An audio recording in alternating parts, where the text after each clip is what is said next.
যারা একটু ভিন্টেজ ভাইবসের সাথে ওয়ার্ম লাইটের অ্যাম্বিয়েন্স পছন্দ করেন তাদের জন্য এই ক্যাফেটা একদম পারফেক্ট ডেস্টিনেশন। এখানকার পরিবেশটা দেখলে মনে হবে যেন টাইমটা একদম থমকে গেছে। আজ থেকে প্রায় 50-60 দশকের সেই ক্লাসিক ভিন্টেজ থিম। সব থেকে বড় চমক হলো এখানকার ফুড প্রাইসিং।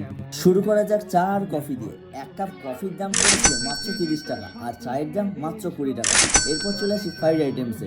অরিজিনাল ভেটকি ফিশ ফ্রাইয়ের স্বাদ কিন্তু আপনার মুখে লেগে থাকবে। দাম পড়েছিল মাত্র 170 টাকা। ঠিক একই দামে পেয়ে যাচ্ছেন আপনারা দেশি মুরগির ক্রিস্পি চিকেন কাটলেটও। এটা কিন্তু এক কথায় ছিল জাস্ট অ্যামেজিং। আর যদি আপনি একটু ফিশ কবিরাজি খেতে পছন্দ করেন তাহলে এখানে থাকছে আপনাদের জন্য অরিজিনাল ভেটকি ফিশ ফ্রাইয়ের, যেটা কিন্তু দাম পড়েছিল মাত্র 200 টাকা। এটা কিন্তু খেতে ছিল একদম দারুণ। হেলথ কনসিয়াস পার্সনদের জন্য থাকছে সব দারুণ স্টিউয়ের অপশন।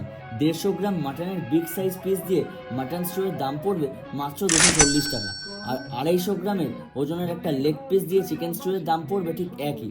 আর শেষে মিষ্টি মুখ করতে ট্রাই করেছিলাম এনাদের স্পেশাল পুডিং, দাম পড়েছিল মাত্র 90 টাকা, যা খেতে ছিল এক কথায় জাস্ট অ্যামেজিং। তাহলে বন্ধুরা দিলাম তো একটা অসাধারণ ক্যাফেটেরিয়ার সন্ধান। এটার নাম হচ্ছে দ্য ক্যাফে রেস্টুরেন্ট, যেটা রয়েছে বেহালার শকুন্তলা পার্ক বাস স্ট্যান্ড থেকে জাস্ট 2 মিনিটের walking distance. Exact location, timing সবকিছুই থাকছে ক্যাপশনে। আপনাদের বন্ধুদের সাথে রিলটা চটপট শেয়ার করে একটা প্ল্যান বানাতে একদম ভুলবেন না।